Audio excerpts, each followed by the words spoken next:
И здравствуйте, мы говорим всем тем, кто в эти минуты включил экраны своих телевизоров. И мы начинаем.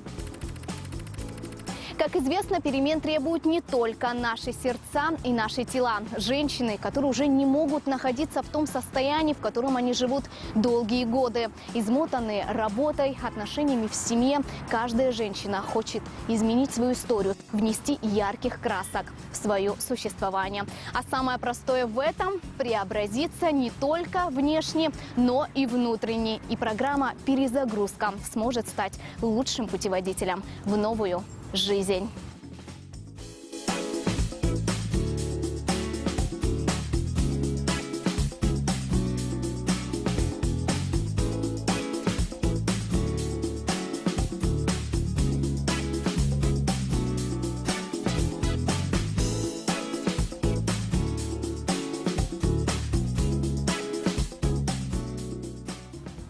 Совсем недавно прошел кастинг, в котором приняли участие 4 прекрасные женщины. Лишь только одной из них выпал шанс стать героиней проекта Good Choice «Перезагрузка».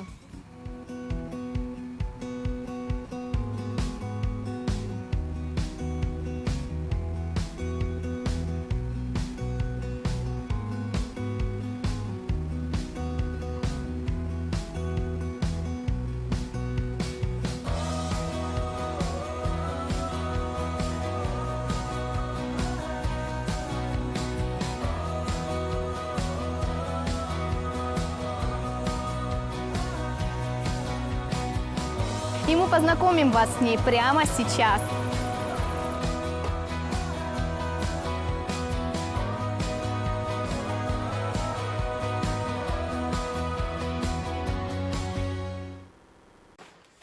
Меня зовут Анна, мне 33 года. По образованию я журналист. В браке 7 лет. И у нас есть ребенок, которому уже 6. По специальности я временно не работаю. Но нашла для себя новое увлечение. Это интерьерные изделия из дерева, которые я делаю своими руками. Дорогие друзья, наша героиня не знает о том, что сейчас мы сделаем для нее сюрприз. Здравствуйте, Анна! Я поздравляю вас с тем, что вы стали нашей героиней. О боже! И мы вместе будем работать над вашей перезагрузкой. Проходите! Анна, у меня для вас посылка. Отныне компания Good Choice будет приносить вам вот такие пакетики с правильным питанием. Здесь рацион на завтрак, обед и ужин. Пожалуйста.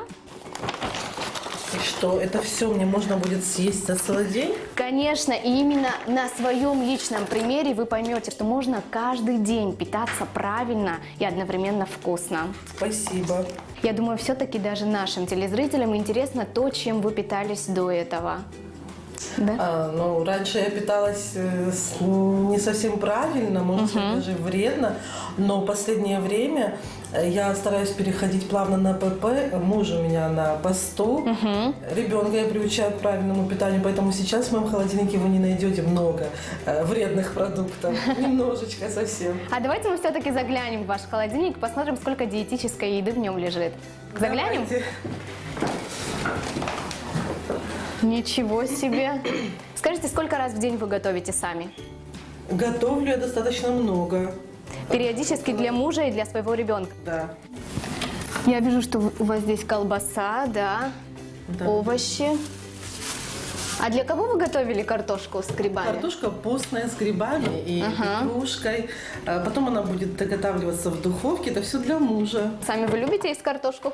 Безусловно. Все-таки мне интересно, вы питаетесь ночью? За просмотром любимого сериала я, конечно, могу себе позволить очень вкусно, красиво поесть. То есть бывает, что когда весь дом спит, вы встаете, подходите к холодильнику, стараетесь открыть, достать, поесть? Конечно, грешу этим, признаюсь. Ну что же, Анна, ситуация с едой понятна. Я тут успела заметить, что у вас холодильник богат не только внутри, но и снаружи тоже. Георгий, это ваш... Это мой сын Георгий. Вот он. Георгий супер мега. Чувак. Вот он, да? Да. А вот эта фотография очень интересная. Это вы, да? Да, эта фотография сделана некогда в счастливой моей жизни, когда я была студенткой журфака МГУ. Эта фотография сделана в общежитии. 8 марта. Кстати, правда, это 8 марта сделано. Сколько лет? 11 лет уже прошло. Сколько вам здесь лет? Здесь мне 22 года. А сколько вы весили, вы помните? Да, я помню, это мои любимые 55 килограмм. Я вижу, что на холодильнике есть и мотивирующие такие магнитики. Диета всегда начинается завтра. Вы с этим согласны? Уже нет. С боковой стороны холодильника у вас тут в виде магнитиков, да, такие фотографии свадебные. Да. Вы тут такая стройная, красивая. Как часто вспоминаете этот день? Очень часто. Я очень люблю этот день, потому что там я настоящая и такая, какой бы я хотела быть. А как вы познакомились со своим мужем? Мы познакомились в Одноклассниках, когда-то это было очень популярно. Ничего себе! Я была в Москве, он здесь в Абхазии, как-то совершенно случайно это случилось. И после где вы увиделись? Ну, ровно год где-то мы общались дистанционно, по телефону, СМС, и увиделись здесь, в Абхазии. Обычно у женщин проблемы с весом возникают именно после родов. Как это было в вашем случае? Нет, я не поправилась после родов. Года 3 я еще пребывала в форме, мне было несложно, но потом немножечко я начала набирать. Сейчас я уже, когда задумываюсь над этим, я понимаю, что это, наверное, было неправильное питание и даже неправильные диеты. Это были именно диеты. Я понимаю, что для того, чтобы похудеть, нужно правильно питаться. Я посадила свой обмен веществ до того состояния, что теперь уже самой похудеть мне гораздо сложнее. Все-таки на каких диетах вы сидели? Начинала я банально с гречки и куриного филе. Это было невкусно, это было один раз, срывалась. Потом были диеты вроде голодовки. Это тоже было неэффективно, это был очень большой стресс для организма и для меня самой, и для моей нервной системы тоже. Я срывалась не только с диеты, но и срывалась на людях, которые вокруг меня находились. Это было очень сложно. И после того, как срываешься с одной диеты, ты набираешь в 2 раза больше. И я дошла до такого веса, где бороться самой уже трудно, и вес оказался очень большим. Сколько прошло с того времени, как вы опустили руки и уже не пользуетесь диетами, а находитесь в той форме, в которой вы находитесь сейчас? Уже больше года я столкнулась с проблемой, связанной со здоровьем уже. Конечно же, я не думала, что это как-то повлияет на мое здоровье. Ну, лишний вес, это могло быть генетически, как я себя успокаивала. Для нашего проекта эта задача выполнима, и мы вместе с вами в течение полугода будем бороться с этой проблемой. Но у нас есть для вас одно условие. Для продолжения участия в нашем проекте вы должны скинуть 7 килограмм в течение 3 недель.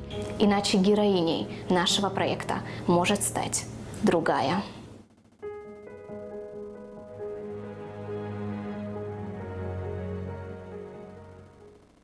Спасибо, Анна, за искреннюю беседу. А завтра вас ждет поход к диетологу для сдачи анализов и снятия замеров.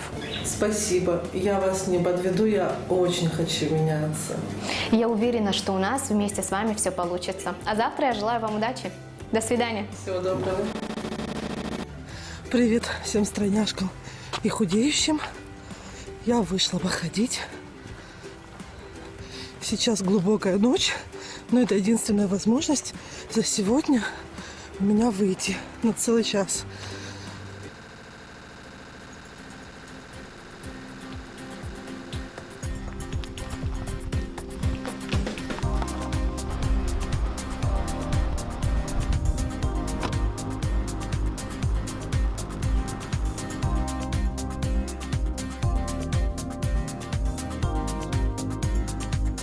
Доброе утро. Доброе утро. Рада приветствовать вас в клинике LabQuest, лаборатория будущего. Сегодня мы проведем ряд стандартных обследований, которые будут включать в себя клинические исследования, а также проведем замеры для дальнейшего контроля. Пожалуйста, можете проходить.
Спасибо большое за то, что приняли участие в этом проекте. Спасибо большое организаторам за то, что мы в команде.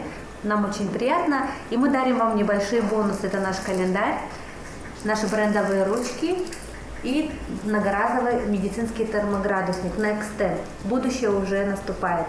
Спасибо большое. Доброе утро. Я на Брехаловке. Мое каждое утро мое начинается с Брехаловки, с чашечки кофе и завтрака Good Choice. Добрый день, Анна.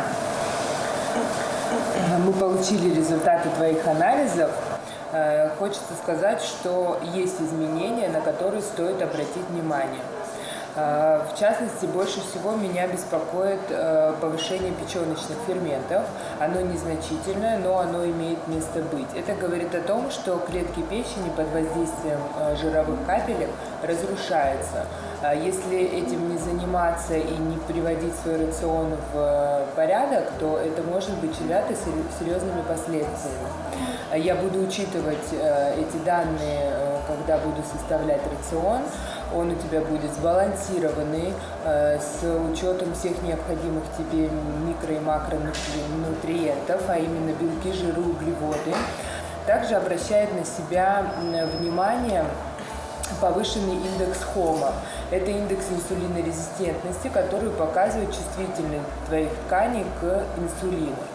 Сейчас у тебя инсулин на верхней границе нормы, он 25, да, норма до 24, он 25, глюкоза в норме, но если не обращать внимания и не заниматься инсулинорезистентностью, то со временем это может привести к сахарному диабету второго типа. А ты знаешь, что это серьезное заболевание, которое требует постоянного приема сахароснижающих препаратов, да, и может приводить к серьезным последствиям, проблемам с почками, с сосудами, с глазами. Поэтому я также буду учитывать все эти данные при составлении рациона для тебя. И я уверена, что спустя какое-то время, как ты будешь находиться на правильном питании, сбалансированном, все эти анализы придут в норму без последствий для твоего здоровья. Приехала к психологу, еще не вышла с машины, решила для вас записать небольшое видео о том, как я сильно переживаю, потому что это мой первый опыт, и я пока не привыкла, и вообще, в принципе, мне трудно делиться своими переживаниями с людьми, которых я, не так хорошо знаю. Еще не знаю, что ждет меня за дверью психолога, какой будет у нас разговор, но я постараюсь быть откровенной. Ты можешь сказать, в какой момент случилось, что ты поняла, что тебе сложно общаться с другими людьми? Я не могу привыкнуть к своему весу, потому что я поправилась очень быстро. Я набрала около 20 килограмм только за лето. И привыкнуть к этому или подбирать себе одежду, я не хочу смириться мириться со своим весом, и поэтому не ищу красивой одежды для толстушек. Были моменты, когда я уже, грубо говоря, считала года, которые мне остались. И были какие-то мысли о том, вырастет ребенок без меня, как, и вообще, все равно меня это не остановило. Все равно я это заедала. Потом, после того, как поешь, спокойнее становилось? Наверное, я не могу сейчас вспомнить, что было. Нет, я, конечно, себя корила и думала, как же мне остановиться, и это будет обязательно завтра, но не сегодня. Завтра не наступает никогда. Нет, а опасения за семью, что там они останутся без меня, за маму, которая так привязана, и она ко мне очень сильно привязана. Это самое тяжелое. Мысли были всегда грустно, а сейчас мне очень хорошо.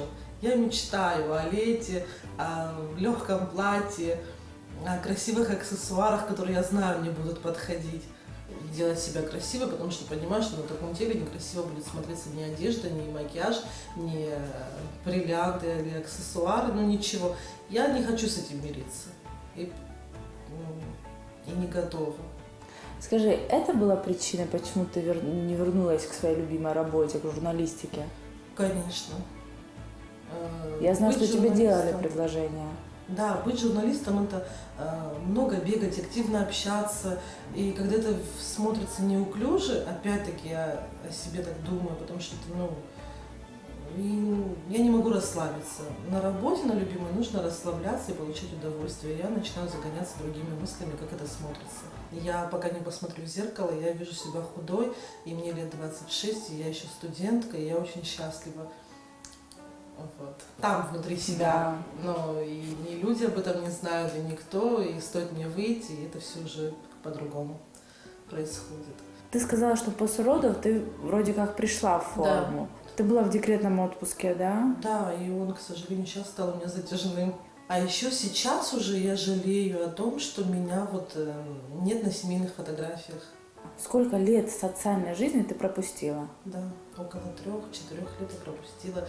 Я сама об этом думаю, и это очень больно. Мы очень часто устраиваем праздник своему ребенку. Мы ездим, выезжаем отдыхать. Я их фотографирую, я вокруг него делаю праздник сумасшедший, он помнит каждый свой день рождения, но меня там нет. Лишь бы у них все было хорошо, лишь бы этот праздник им запомнился или этот отдых, и на семейной фотографии меня нет. А я теперь так хочу. Я прям жду следующего нашего выезда. Это здорово, что тебя поддерживает семья. Большое мужество надо в себе иметь, чтобы на 4 года закрыться от общества, от социума, практически перестать покидать дом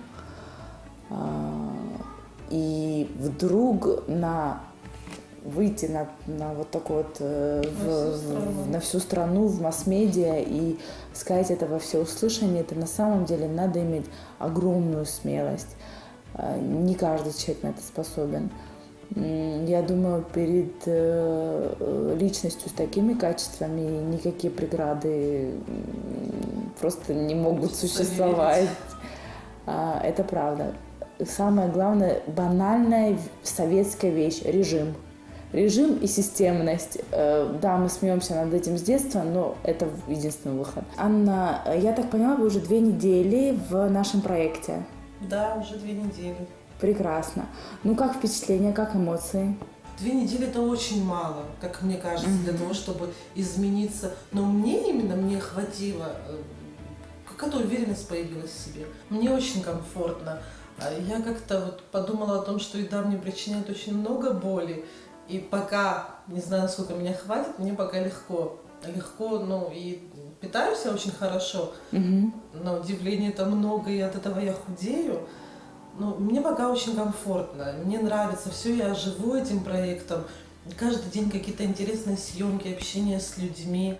Дадим тебе небольшой перерыв, и я хочу, чтобы мы с тобой увиделись на следующей неделе. Спасибо большое, обязательно увидимся. Не за что. Анна, сегодня я хочу показать тебе, как можно приготовить дома самостоятельно вкусный полезный ужин или обед. Готовить мы сегодня будем несколько блюд. Основное блюдо у нас будет филе куриное с овощами, запеченное в духовке под очень вкусным соусом. И гарнир к нему будет салат из свежих листьев. Это у нас салат романа, шпинат и также свежие овощи. Ну и, конечно же, десерт. Что ж, начнем. Берем грудку, будем делать небольшие надрезы. Мы делаем поперек них вот такие не до конца, не глубокие разрезы интервалом где-то 1,5-2 сантиметра. Делаем это для того, чтобы наша грудка быстрее пропеклась, ну и соус попал внутрь.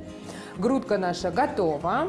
Теперь мы ее отложим в сторону и приготовим соус. В ступке я приготовила кое-какие специи сухие. Это душистый перец с горошком. Люди, у которых есть артериальная гипертония или какие-то другие заболевания, при которых надо ограничивать соль, им, конечно, надо. Но если никаких проблем с здоровьем нет, то умеренное употребление соли, оно не навредит. То есть есть норма. Главное, не переборщить.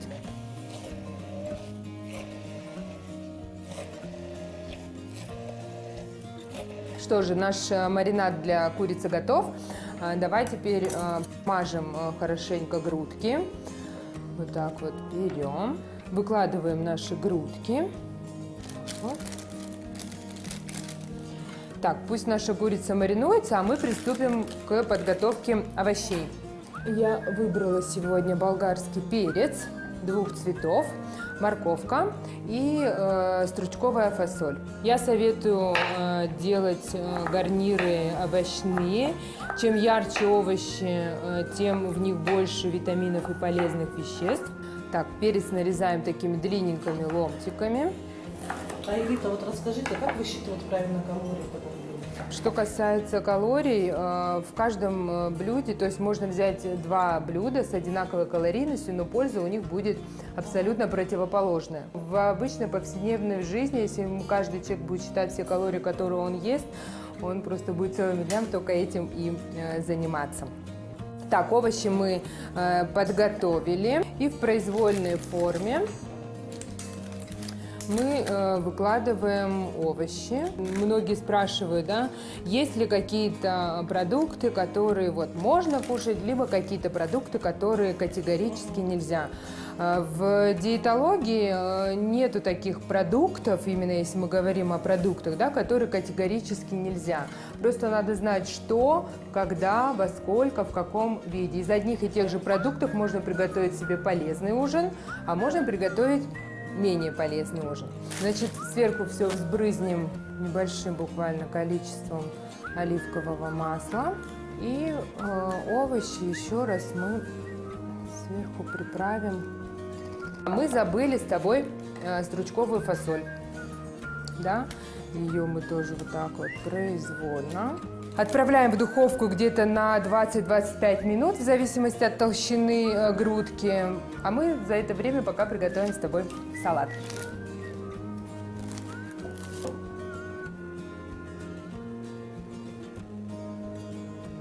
Ну что, пока наша грудка готовится, приступим к салату. Для этого нам понадобится салат романа и свежий шпинат. А, Элита, я хотела спросить вот по поводу последнего приема пищи. Я читала в интернете о том, что последний прием пищи должен быть в 6 часов. Если честно, это один из мифов, который, скажем так, гуляет по интернету. Вообще я хотела сказать, что последний прием пищи, он не обязательно должен быть в 6 часов вечера. Последний прием пищи должен быть за 3-4 часа до сна. То есть свежие вот такие салаты, конечно, это либо ужин, который идет до 7:30, либо в обед, либо в утренние часы. Мы сюда будем выкладывать, вот так вот, выкладывать прямо сверху. У нас будет такой микс салата. Сверху мы порежем помидоры черри. Помидоры режем произвольно на 2 части, да. Так, помидорки мы выложили. Теперь приступим к моцарелле. Вот так вот мы ее аккуратно тоже выкладываем в произвольной форме между, да, помидорами. Наш салат практически готов. Единственное, мы немножко его взбрызнем оливковым маслом. Так, еще я хотела немножко взбрызнуть салат соком лимона. Я очень хочу это приготовить дома и угостить семью и мужа. Мне интересно, вот им должно это понравиться. Я думаю, обязательно это понравится. Пока наша курица готовится, мы приготовим с тобой десерт. Это будет творожная начинка в тарталетках, украшенная ягодами. Ну а в какое время суток лучше есть эти десерты? Десерты можно кушать во время перекуса, желательно, конечно, в первой половине дня. При желании можно добавить сюда немножко мед, если нету аллергии. Теперь мы возьмем наши ягоды. Я, когда готовлю для себя такой десерт, я не использую сладкое, ни сахар, ни мед, потому что фрукты, ягоды сами, да, они дают свою сладость. Ну все, наш десерт готов. Наша грудка уже готова. Пойдем смотреть.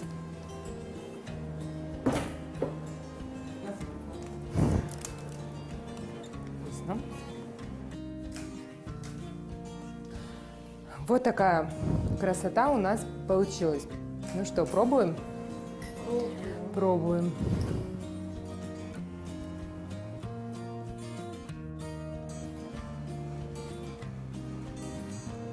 Ну как?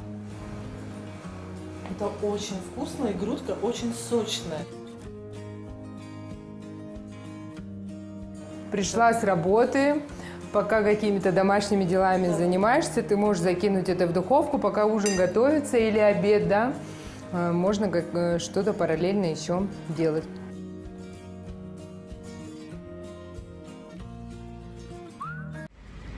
Доброе утро. Приехала в клинику на контрольное взвешивание. Настроение хорошее, но я ужасно боюсь, потому что мне поставили задачу скинуть за 3 недели 7 килограмм. Весы у меня отобрали, я не знаю, сколько я вешу, я не выпила ни глотка воды, чтобы лишних даже 20-30 грамм не было. Ну что ж, дорогие телезрители, пришел тот самый важный для нас всех день контрольного взвешивания. А я напоминаю, что перед Анной были поставлены условия в течение 3 недель похудеть на 7 килограмм. Иначе Анна прекращает свое участие в проекте. И сейчас мы узнаем, какова ее дальнейшая судьба. Но перед тем, как Анна встанет на весы, я хотела бы узнать у тебя, Анна, как тебе дались эти 3 недели, что было сложного, что было легко, как тебе твой новый образ жизни? Сложнее всего было поменять режим питания, режим дня, потому что раньше я ела, когда хотела, сколько хотела.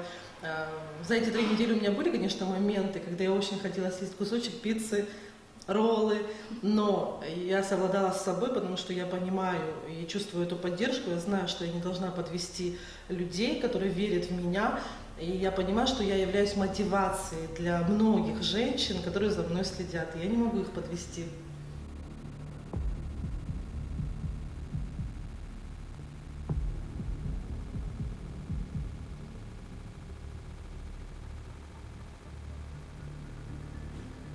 Ну что же, Анна, это хорошее, блестящее начало. Мы будем только рады продолжить с тобой работу. Впереди нас ждет очень много сложного и интересного. Расскажи немного про свои ощущения. Ожидала ли такого результата? Ну, я, конечно, очень переживала, но я знала и верила, что я увижу эту заветную цифру. Мы тебя поздравляем. Спасибо.